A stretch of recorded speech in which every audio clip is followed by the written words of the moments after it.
네, 안녕하십니까. 공드림 한국사 기본 이론 강의를 진행하고 있습니다.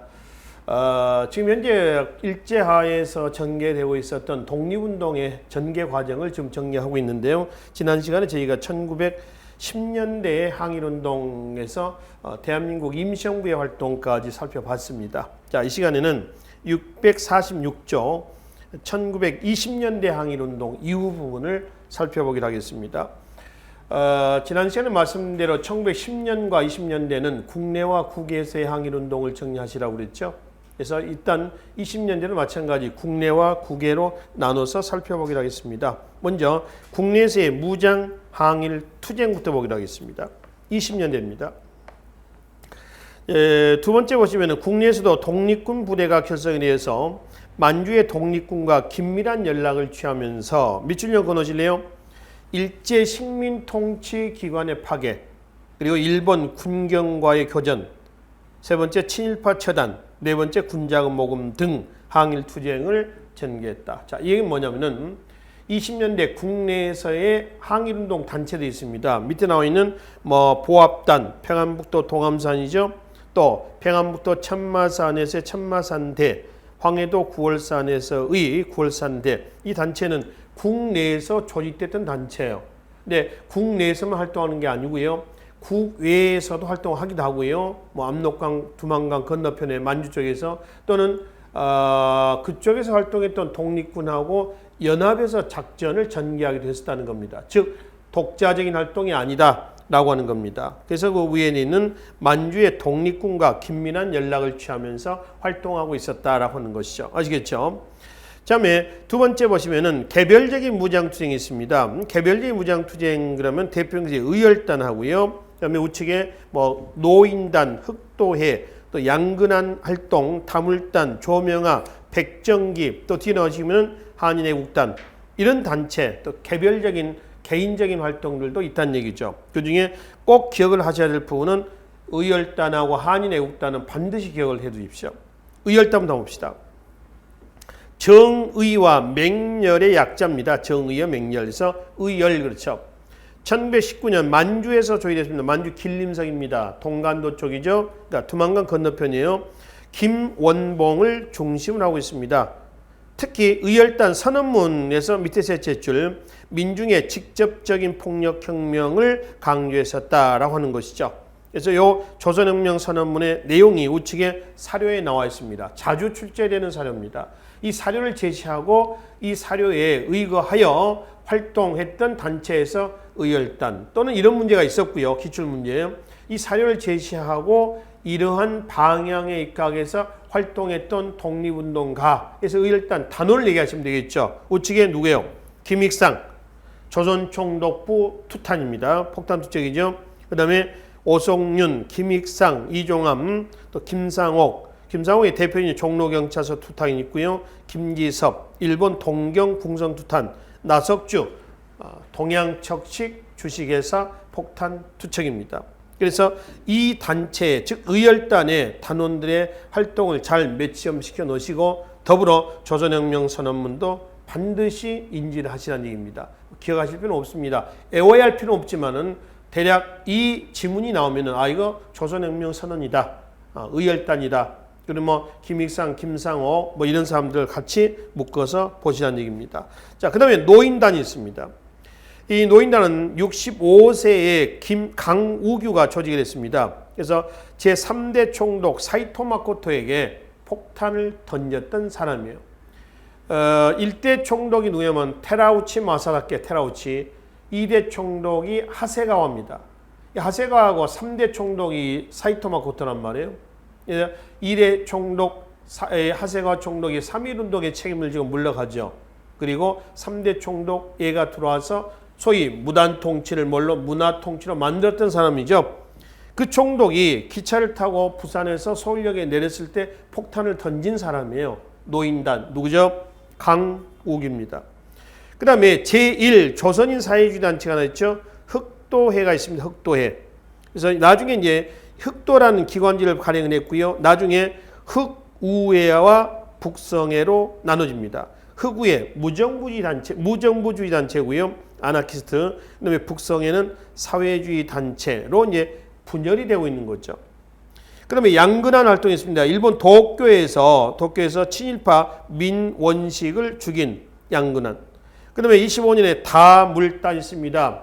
김창숙을 중심으로 조직됐습니다. 다물에서 용감, 전진, 쾌단, 입을 다물고 실행한다. 뭐 이런 의미가 있습니다.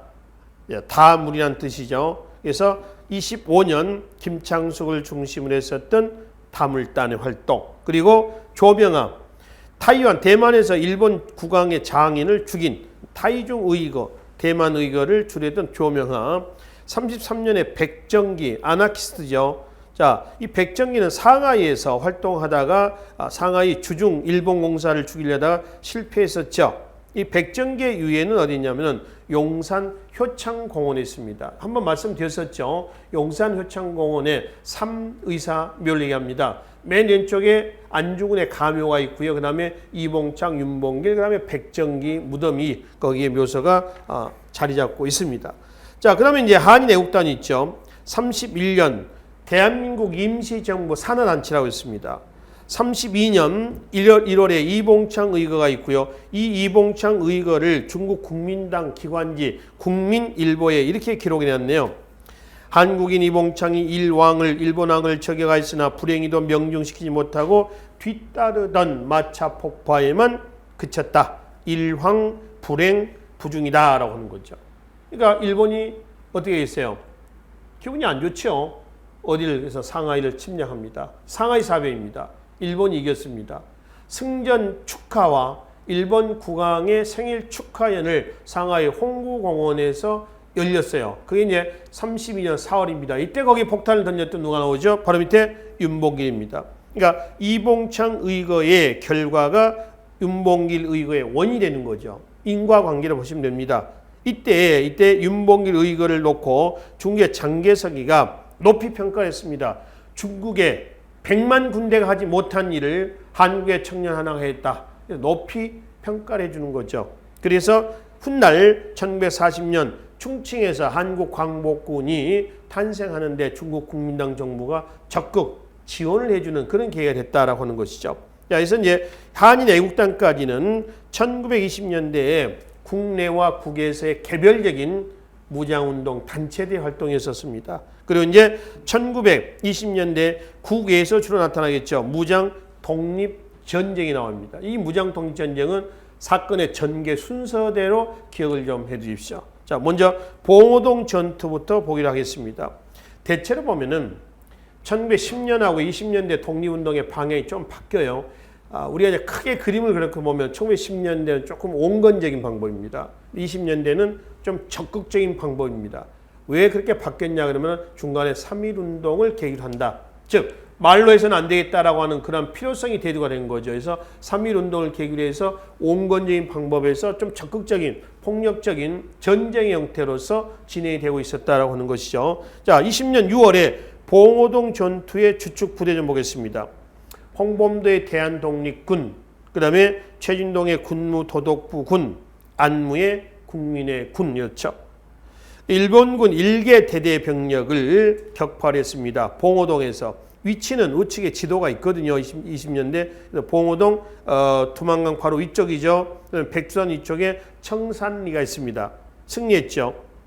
그래서 이제 청산리 전투는 봉오동 전투에서 패배한 일본이 훈춘 사건을 조작을 합니다. 훈춘 사건이라고 하는 것은 왼쪽에 보충에 설명이 좀 되어 있습니다. 일본이 중국의 마적단을 고용해서 일본 영사관을 습격을 한 사건이어서 일본인을 죽인 겁니다. 굉장히 일종의 그러니까 동족 상잔의 비극이 나온 거죠. 같은 일본이 일본인을 죽이는데 사람을 사서 죽인 겁니다. 그러니까 이거를 이제 누가 했다는 거예요? 한국인들이 이 짓을 했다. 이렇게 해서 이제 뒤집어 씌우는 겁니다. 그렇게 해서 이걸 조작해서 간도 지방 불령선인 초토화 계획이라는 미명하에 공격을 합니다. 이 불령선이라는 것은 뭐냐면은 불령선인은 불온하고 불순한 조선인 뭐 이렇게 해서 하시면 되겠습니다. 자, 그래서 이제 김좌진, 홍범도, 안무의 군대가 청산리에서 맞닥뜨렸습니다. 약 6일간 10여 차례 전투에서 승리했습니다. 이게 청산리 전투입니다. 백운평, 어랑천, 천수평, 복밀구, 고동아 지명입니다. 이 전투예요. 여기에서 이겼습니다. 여기 이제 청산리 전투예요. 그럼 이제 봉오동 전투하고 청산 전투에서 연거푸 패배한 일본은 뭘 했었느냐? 우측에 1920년 간도 참변을 킵니다. 그러니까 청산리 전투 패배 직후예요. 간도 참변이라고 그러고요. 1920년이 경신년이에요. 그래서 경신참변이라고 얘기를 합니다. 모두 죽이고 모두 태우고 모두 빼앗는다는 삼광작전을 내걸고 전개합니다. 이게 간도 참변이에요. 간도 일대가 거의 이제 싹쓸이해 버렸습니다. 그래서 뿔뿔이 흩어졌던 독립군들을 다시 재통합했던 사람이 누구냐면 서일이라는 사람입니다. 서일이라는 사람이 뭘 조직했어요? 대한 독립군단을 조직을 하고 있죠. 자, 앞에 1920년 6월 봉오동 전투가 있었죠. 이 봉오동 전투의 주축 부대는 홍범도의 대한 독립군이었습니다. 물론 이제 최진동이라든가 안무의 군대도 있어요. 근데 봉오동 전투의 주축은 단연 홍범도 부대입니다. 그다음에 10월 달에 청산리 전투가 있죠. 이 청산리 전투의 주축은 김좌진이죠. 김좌진의 북로 군정서군입니다. 물론 여기 홍범도라든가 안무의 군대도 있습니다만 주축은 이렇다. 특히 이 북로 군정서군의 배후에는 종교단체 대종교가 자리 잡고 있습니다. 그럼 이제 10월 달에 바로 간도 참변이 있었죠. 뿔뿔이 흩어진 것을 다시 12월 달에 누가 서일이 재조직했습니다. 그것이 뭐냐면 대한 독립군단입니다. 대한 독립군단이에요. 홍범도의 대한 독립군입니다. 단체 명칭이 비슷비슷하니까 혼동하지 마시라는 것이죠. 그래서 대한 독립군단을 조직을 해가지고 재정비를 합니다. 그리고 어디로 갔냐면 서일은 소련으로 건너갑니다. 소련에 건너갔다가 소련의 적색군에게 무장해제 당한 사건. 그게 바로 밑에 21년 6월에 뭔가요? 자유시 사변이다. 이 자유사변은 우리가 지난 시간에 말씀드렸었죠. 흑하사변이라고 했습니다. 자유시라고 하는 도시를 관통하는 강이 흑하예요. 흑하사변입니다. 자유시 사변의 배경은 또 어디 있냐면은 일단 서일이 대한독립군단을 조직을 해서 어디로 갔다고 그랬어요? 소련으로 이동했습니다. 소련으로 이동인데 소련에 갔더니 소련에서는 뭐가 진행 중이냐면 내전 중이었습니다. 내전 중. 소련 내전은 러시아 볼셰비키 혁명 이후의 내전을 얘기합니다. 우리가 러시아 혁명 그러면은 1917년 2월 혁명과 11월 혁명을 얘기합니다. 이거는 이제 그 소련의 달력을 우리 태양력을 기준으로 해가지고 보면 2월 혁명을 3월 혁명이라고 하고요. 10월 혁명을 11월 혁명을 11월 혁명이라고도 얘기를 해요. 이거는 우리가 음력과 양력 정도의 차이다라고 이해를 하시면 됩니다. 그러니까 3월 혁명, 10월 혁명 이렇게도 얘기를 하기도 하고요. 2월 혁명, 11월 혁명 이렇게도 얘기를 한다. 이렇게 보시면 됩니다. 그리고 이제 이 2월 혁명이 부르주아지 혁명입니다. 부르주아지. 그 다음에 여기는 프로레타리아 세력이 주축했던 혁명이에요. 그리고 레닌의 볼셰비키 혁명은 11월 혁명이고요. 2월 혁명은 맨세비키 혁명입니다. 가진 자들 중심으로 했었던 혁명이에요. 그래서 우리가 보편적으로 얘기하는 러시아 혁명은 이걸 얘기한다는 겁니다. 근데 여기에 다 동참했는데 나중에 내전이 일어났어. 내부에서. 어떻게 내전이 일어났냐면은 혁명파하고요. 혁명파와 레닌에 반대했던 이제 반혁명파로 갈라집니다. 여기는 농민, 노동자들이 주축이 됐고요. 여기는 지주나 자본가들이 주축이 됩니다. 그러니까 레닌이 볼셰비키 혁명 성공 이후에 사회주의 국가를 건설하자 그랬거든. 그래도 얘네는 그러자. 얘네들은 사회주의가 건설하는데 반대하겠죠. 다 내놔야 되는데 공산주의 국가, 공산국가를 만든다는데 얘네들이 좋아하겠냐는 얘기죠. 그래서 반대하는 겁니다. 얘네들 군대가 적색군이에요. 붉은 군대고요. 얘네들 군대가 백색군, 하얀 군대입니다. 그래서 서로 이제 뭐 하는 거야? 내전이 일어났어. 혁명하냐 하지 말자 이랬죠. 이때 누가 한 거야? 서일에 대한독립군단이 갔어. 그 서일은 왜 하필 소련으로 갔을까? 소련의 레닌이 아까 그 우리가 대한민국 임시정부에서 앞 시간에 대한민국 임시정부의 대표에 한 말이 있다고 그랬죠. 최선을 다해서 도와주겠다 했단 말이에요. 물론 그는 진정한 의도는 아니었지만은. 그래서 이제 그 소리를 듣고 서일이 사회주의 계열입니다. 또 서일은 소련으로 갔더니 내전 중이었다. 그럼 서일은 누구를 후원했겠어요? 레닌을 후원했겠죠. 당연히 누구를? 적색군을 후원을 했었을 겁니다. 서일은. 그죠? 그래서 이제 결국 얘네들이 승리를 해가지고 1923년 세계사 최초로 사회주의 국가가 만들어집니다. 그게 소련이에요. 줄여서 소련, 소비에트 연방국가를 얘기합니다. 그죠? 이거는 언제까지 가느냐? 그러면 1991년 그 소련의 마지막 이 소비에트 연합의 마지막 대통령 수장이 고르바초프입니다. 이 고르바초프 때의 페레스트로이카, 글라스노스트라고 하는 페레스트로이카는 우리말로 해서 하면 개혁이고요. 글라스노스트는 개방이라는 얘기입니다. 이런 페레스트로이카, 글라스노스트라고 하는 개혁 정책을 추진하면서 소련 연방이 해체가 됩니다. 그 지금 이제 러시아가 한 덩어리 남아 있고요. 그리고 이제 나머지 나라들 있죠. 예를 들어서 지금 지도를 그리면은 이쪽이 소련 연방이었는데 러시아만 지금 남아 있고 동유럽 북쪽에 북유럽 쪽이죠. 이쪽에 이제 소련에 어떤 붙어 있는 나라들 있죠. 이 나라들 뭐 발트해 쪽이 말입니다. 이런 나라들이 전부 분리 독립이 되어버렸습니다. 최근에는 경제 난후에서 이 나라들이 다시 어디로 소련으로 편입을 하려고 시도를 하고 있는 것 같습니다만 하여튼 지금 현재는 소련 연합이 그 고르바초프 때 해체가 됐습니다.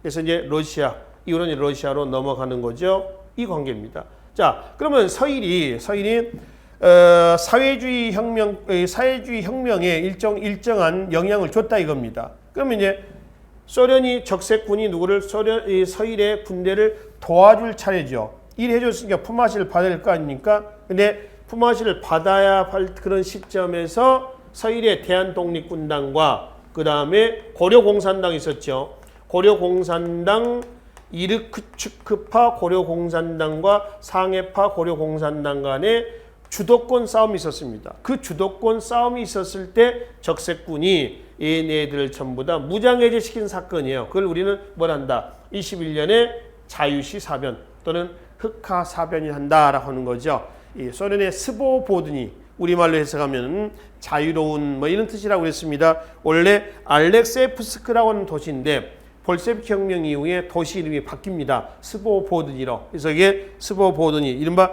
자유시 사변라고 얘기를 한다는 것이죠. 그래서 이제 자유시 사변으로 인해서 또 뿔뿔이 흩어져 버렸어요. 뿔뿔이 흩어진 것을 다시 이제 재통합한 것이 뭐냐 그러면은 바로 밑에 국민부, 그 다음에 삼부라고 하는 게 있죠. 자, 649쪽 봅시다. 대한통일부와 삼부를 얘기합니다.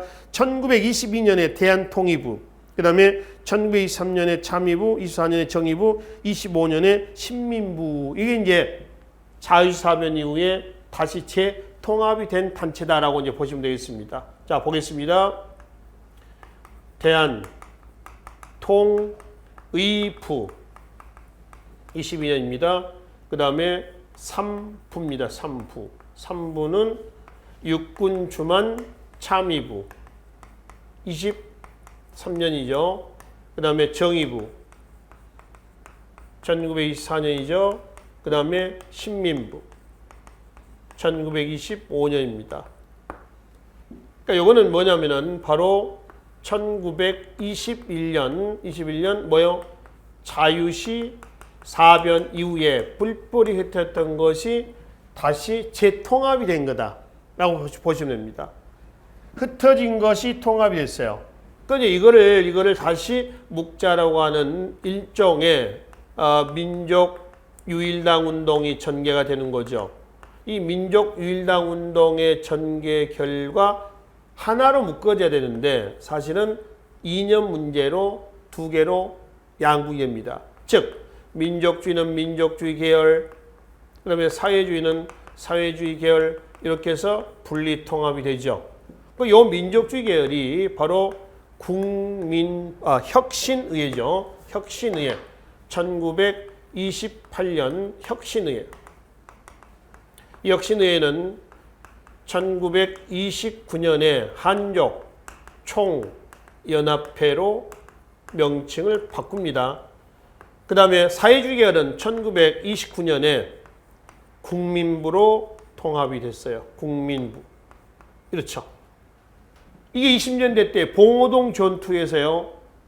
한족 총연합회 국민부까지의 전개 과정이에요.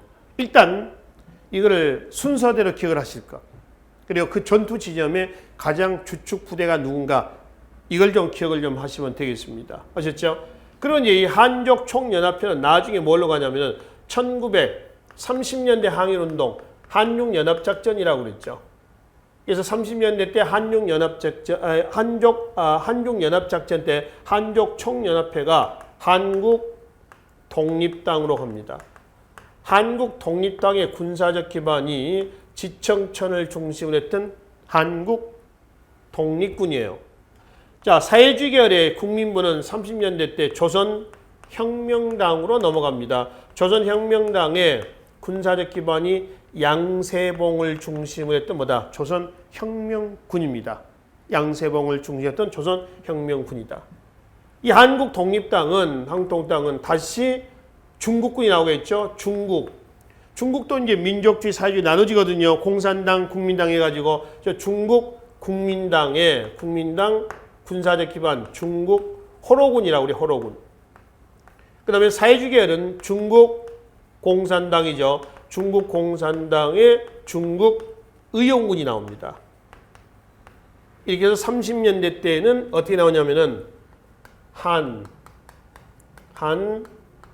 그 다음에 중연합작전이에요. 근데 민족주의는 민족주의끼리, 사회주의는 사회주의끼리. 그래서 한중연합작전이 뭘 계기로 해서 전개된다고 그랬죠? 1931년 일본이 경제공항을 타격해서 만주를 점령한 사건, 만주사변을 계기로 한다라고 하는 것이죠. 이건 30년대 보겠습니다. 일단 20년대 다시 보겠습니다.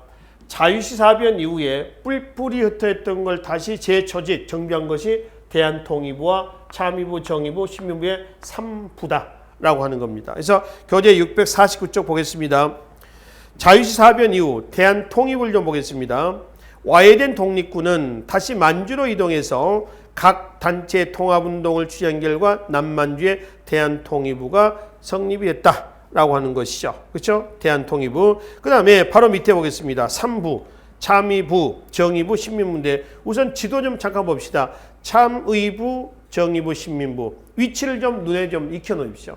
그러니까 압록강 맨 밑에 하구 쪽에서부터 해서 참의부, 정의부, 신민부 올라옵니다. 신민부는 자유시 참변 이후에 대부분 세력이 가까운 신민부로 내려옵니다. 흡수가 되죠.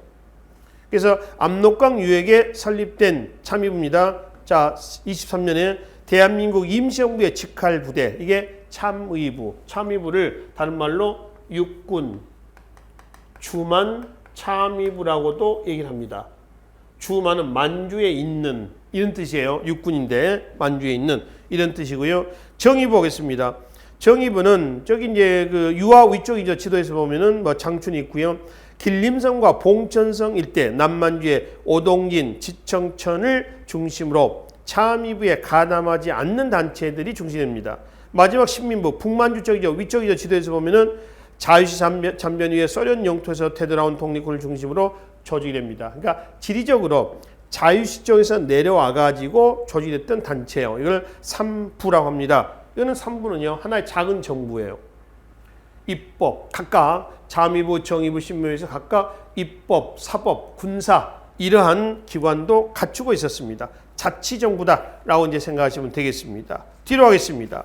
그리고 이제 이러한 이제 단체를 그러니까 통일부, 대한통일부, 육군주만 참의부, 정의부, 신민부를 하나로 묶은 민족위일당 운동의 결과 민족주의 사회주의에서 혁신의 한족총연합회 국미부 이렇게 다시 묶어진 거죠. 재통합이 된 겁니다. 이게 뒤로 좀 갑시다. 교재 650쪽 보겠습니다. 그게 혁신의회 그 다음에 한족총연합회라고 하는 거고요. 요게 나중에 지청천을 중심으로 한 한국독립당 군사적 기반이 뭐라고요? 한국독립군. 그 다음에 요거는 국민부는 조선혁명당, 이게 이제 군사적 기반이 양세봉을 중심으로 했었던 조선혁명군으로 넘어간다라고 하는 것이죠. 이해되시죠? 여기까지 흐름을 정리하시면 됩니다. 바로 우리가 30년 뒤로 바로 넘어갑시다. 뒤에 한 장만 넘기겠습니다. 30년 뒤는 만주사변을 계기로 해가지고 한중연합작전이 전개가 됐다.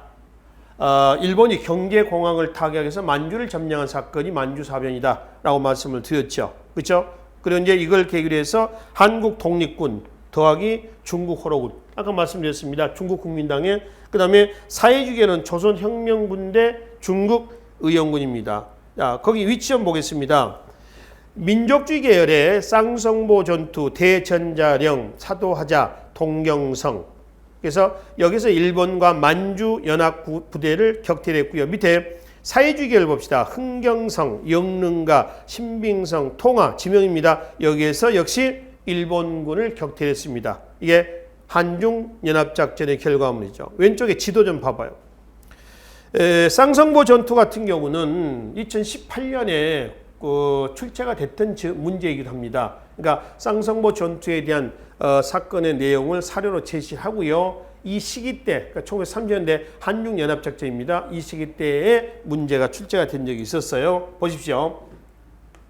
이 지도 보시면은 압록강 하구 건너편 사간도 쪽이죠. 여기가 어디냐면은 여기가 예넬이에요. 즉 예넬입니다. 조선혁명군하고 중국의용군이고요. 그 다음에 위쪽 있죠. 북만주 쪽입니다. 여기가 누구냐 하면은 한국 독립군과 중국 호로군의 전투 지점이에요. 위치도 같이 좀 눈에 좀 익혀 놓으시라라고 하는 겁니다. 아시겠죠? 거기에 지도에 박스에 되어 있는 부분입니다. 중국군과 독립군의 활동 지역에서 박스로 되어 있는 부분을 이해하시면 되죠. 그럼 언제까지 가느냐? 31년 만주사변이 한중연합작전은 오래 가지 못합니다. 1937년을 전후로 해서 무너집니다. 그 1937년은 뭘 가지고 얘기하느냐라고 하는 것이죠. 바로 중일전쟁입니다. 그래서 바로 밑에 자 30년대 중반 이후 일본군의 대토벌 작전으로 중국군의 사기가 저하됐고 중일전쟁을 전후로 보시면 됩니다. 한중 양국 군대의 의견 대립으로 인해서 연합작전은 가지 못했다. 지속되지 못합니다. 그러니까 1931년에서 약 한 37년 요 사이에 30년대 한중연합작전이 전개가 된 걸로 이해하시면 되겠죠. 그래서 20년대 때 항일운동하고요. 30년대 때는 그냥 연결해서 이렇게 보시면 되고 이제 40년대 때는 한국광복군이라든가 조선의용군의 활동을 이해하시면 되겠죠. 그건 나중에 보겠습니다. 한편 650조 넘읍시다. 1920년대 때 학생운동이 있습니다. 학생운동의 대표인 것이 60만세 운동하고요. 광주 학생운동을 이해를 하시면 되겠죠. 먼저 학생운동의 방법, 동향을 좀 봅시다. 왼쪽 하단 봅시다. 650조. 비밀 결사단체를 조직하기도 하고요. 성진회, 독서회 중앙본부, 조선학생 전의동맹 이런 거 있죠. 그러니까 뭐냐면은 오늘날의 어떤 그 동아리를 만드는 거죠. 동아리를 만들어서 여기서 전개하는 겁니다. 조직적으로. 두 번째 동맹휴학. 이 휴학하는 방법은 뭐 조선시대 성균관 학생들도 국가의 부당한 시책에 저항하는 방법에서 단식도 하고 그 다음에 휴학도 하고 그러죠. 휴학하는 걸 뭐라고 했죠? 수업 거부하는 걸 공제라고 그랬고 단식하는 걸 뭐라고 했죠? 권당이라고 얘기했죠. 그 다음 민중계몽활동을 한다거나 이 민중계몽활동은 우리가 1980년대 때도 이런 게 많이 나옵니다. 80년대 뭐 90년대 농촌봉사활동 농활이란 농활 그러니까 예전 군사정권 시절에 농촌 봉사활동은 낮에는 농사일 도와주고 밤에는 마을회관으로 농민들을 불러내서 시국에 대해서 설명을 해주는 거죠. 요즘에 이제 농촌 봉사활동은 순수한 말 그대로의 농촌 봉사활동이죠. 의식교육 한다거나 이런 건 아니지 않습니까? 하여튼 이런 정도다라고 보시면 되고요. 마지막 조직적인 활동이 있습니다. 이거는 이제 나가서 직접 투쟁하는 거죠. 그 대표적인 것이 꼭 기억을 하셔야 될 부분이에요. 뭐죠? 60 독립만세 운동하고 광주 학생 운동을 얘기한다. 그 60만세 운동은 1900 몇 년이죠? 26년이죠. 26년이면 일제 식민 통치 몇 개예요? 이기 때입니다. 이기 때는 항일운동의 혼선계예요. 민족주의, 그 다음에 민족주의 좌파와 우파로 나눠지죠. 여기다 사회주의 사상까지 들어왔죠. 20년대. 이런 상황에서 60만세 운동이 전개가 됩니다. 그래서 60만세 운동의 그 원인 좀 잠깐 보겠습니다. 20년대 때는 민족주의, 사회주의의 대립으로 독립운동은 그 진로 모색에 어려움이 있었다. 이 시기에 60만세 운동이 났다. 원인은 일제 수탈과 식민지 교육에 대한 반발, 그리고 학생, 사회주의 계열에서 각각 추진이 됐고 민족주의자들도 준비했었다. 이것이 나중에 뭉쳐지게 된단 말이에요. 이것이 민족유일당 운동의 하나의 소스 역할을 합니다. 그것이 27년에 이제 뭐로 나와요? 신간회라고 하는 단체가 만들어지는 밑거름이 만들어지고 있다라고 보시면 되겠죠. 자, 전개 과정 보겠습니다. 60만세 운동은요, 순종의 인산이를 계기로 합니다. 그렇죠? 그래서 조선공산당과 천도교 주도로 60만세 운동이 전개가 됐는데, 먼저 조선공산당이라면은 제2차 조선공산당과 제3차 조선공산당은 반드시 기억을 좀 해 두셔야 되는데, 먼저 사회주의 단체로 좀 넘어가 보십시다. 교재 667조랑 가봐요.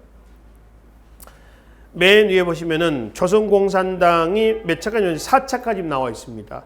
그 중에 2차와 3차를 기가신데, 왜냐하면은 2차 조선공산당은 60만세 운동을 주도하다가 들통이 나서 와해가 돼요.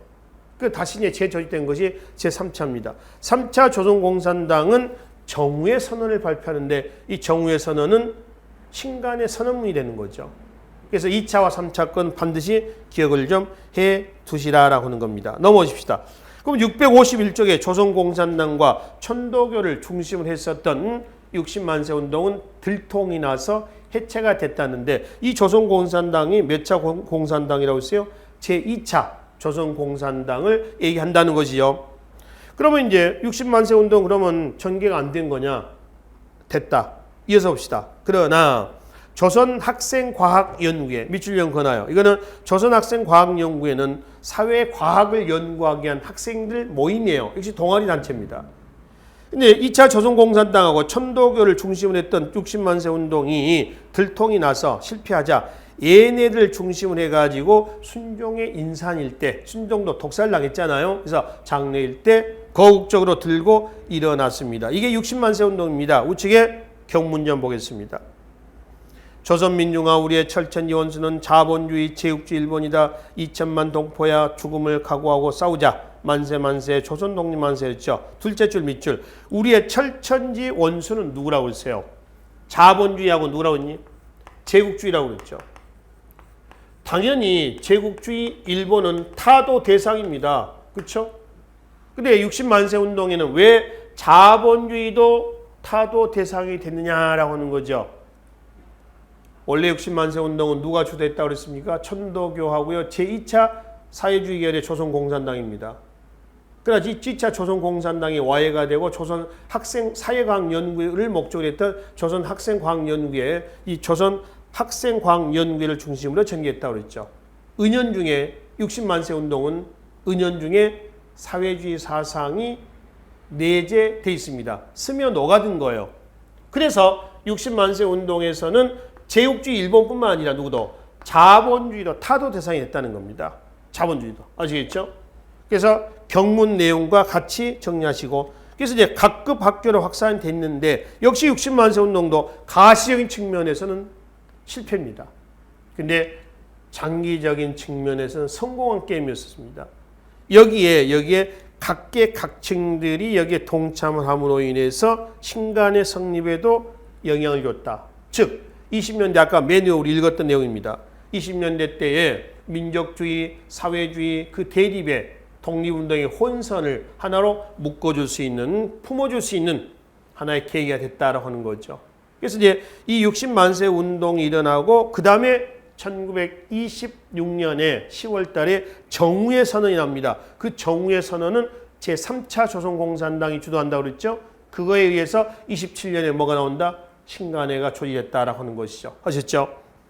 그러면 신간회 나중에 보기로 합시다. 그런 이제 26년에 60만세 운동하고 좀 조직적인 광주학생 운동이 있습니다. 이 광주학생 운동은 1929년 나주, 광주 통학열차 안에서 사건이 납니다. 물론 광주학생 운동이 일어났을 때는 27년에 이미 신간이라는 단체가 성립된 거죠. 신간의 후원도 받아야 하니까. 광주에서 수업이 끝나고 이제 기차를 타고 이제 통학을 하는 겁니다. 나주역으로 오는 과정에서 일본 남학생이 조선 여학생을 희롱을 합니다. 박기옥이라고 하는 여학생인데요. 그래서 이 기차 안에서 이제 트러블이 좀 있었겠죠. 나주역에서 기차가 섰어. 학생이 내려. 나주역 앞에서 이제 패싸움이 일어납니다. 일본 경찰이 한국 학생들에게 일방적으로 뒤집어 씌우는 거죠. 구속을 하는 거야. 이것이 발달이 돼서 광주에서, 나주에서 시작이 돼서 광주, 그 다음에 전국적으로. 자, 전국에 194개 학교 5만 4천 명이 참여했습니다. 이게 1929년 10월에 시작이 된 건데요. 5개월 동안 전개됩니다. 그래서 언제까지였냐면 1930년입니다. 29년에서 1930년 5달 동안 해를 넘기면서까지 진행이 돼요. 그러니까 전국에 194개 학교 5만 4천 명이라는 얘기입니다. 뭐 동맹 휴학, 그렇죠? 나와서 시위하는 거죠. 또 해외로까지 확산됩니다. 이것이 마지막 줄. 3.1운동 이후에 최대 민족운동이라고 할 만큼 확산이 됐습니다. 저 판이 커진 거죠. 그렇죠? 그래서 20년대 항일운동에서는 조직적인 학생운동에서 60만세 운동하고요. 그리고 뭐 광주학생 운동을 참 묶어서 정리를 좀 해 주십시오. 그리고 이제 30년대 아까 말씀드렸던 뒤에 한중연합작전이 있고요. 건너뛰겠습니다. 40년대 때는 한국광복군하고요. 그 다음에 뒷장에 보시면은 사회주의 계열의 조선 독립동맹이 있습니다. 이 조선 독립동맹의 군사적 기반이 뭔가요? 조선 의영군이에요. 이 조선 의영군의 활동을 이해를 하시면 되겠습니다. 아셨죠? 그럼 다시 광복군으로 넘어오겠습니다. 대한민국 임시정부는 1919년입니다. 대한민국 임시정부의 정규 부대는 1940년입니다. 40년대 때는 식민통치 제3기입니다. 본격적인 대륙 침략이 진행이 되고 있었고요. 인적 물적 약탈하고 있었던 시기 때에 우리도 조직적으로 저항해야 되지 않겠냐. 이런 이제 시대적 분위기 속에서 1940년 중국 국민당의 장개석 정부의 후원을 받고 충칭해서 조직이 됐습니다. 김구, 지청천 등을 중심으로 하고 있었죠. 당시 한국광복군의 총사령관에는 누구? 지청천이죠. 참모장은 이범석입니다. 그래서 광복군 이하에 1, 2, 3 제대가 있습니다. 이 제대는 뭐냐면 요즘에 뭐 사단 정도로 봅시다. 1개 사단, 2개 사단, 3개 사단 이런 정도로 보시면 돼요. 이렇게 해서 구성이 됐는데 여기에 조선의용대, 김원봉의 조선의용대 충칭본대가 합류를 하게 됩니다. 조선의용대는요. 조선의용군하고 구분을 좀 하셔야 되겠죠. 조선의용군은 뒷장에 조선독립동맹의 군사적 기반이고 조선의용대는 김원봉의 조선의용대예요. 근데 이 조선의용대는 충경입니다. 충칭본대가 있고요. 화북지대가 있어요. 그중에 이 충칭본대 있죠. 얘가 어디에? 한국 광복군에 흡수가 됩니다. 이게 한국 광복군도 일련의 민족 유일당 운동 단체 이렇게도 성격을 규정해도 됩니다. 그죠? 그리고 화북지대 있죠. 이 화북지대는 어디로 가냐면은 나중에 이 조선 의용군 있죠. 이쪽으로 들어가요. 사회주의 계열이거든요. 사회주의 계열. 이거 뒤에서 봅시다. 그래서 이제 42년에 김원봉의 조선의용대 충칭본대가 한국광복군에 합류를 해서 밑에 41년 대일, 대독, 선전포고를 합니다. 2차 대전은 전체주의하고 민주진영의 싸움이라고 했죠. 경제공황을 극복하기 위해서 등장한 전체주의. 어디였어요? 이태리, 독일, 일본 이런 나라들이죠. 이태리는 1943년에 독일은 1945년 5월 달일 겁니다만 일본은 1945년 8월 15일이죠. 연합군이 항복을 했다 이거죠. 그러니까 지금 현재는 41년에 지금 독일, 대독, 그 다음 어디요? 대일 선전포고를 합니다. 태평양 전쟁 이후죠. 태평양 전쟁이 41년 12월이란 말이에요. 또 심리전에 참여하고 영국군하고 미국과 중국군하고 연합작전을 전개합니다. 이건 말이죠. 이거는 2차 대전에 연합군의 일원으로 참전했다는 것을 말하자는 겁니다.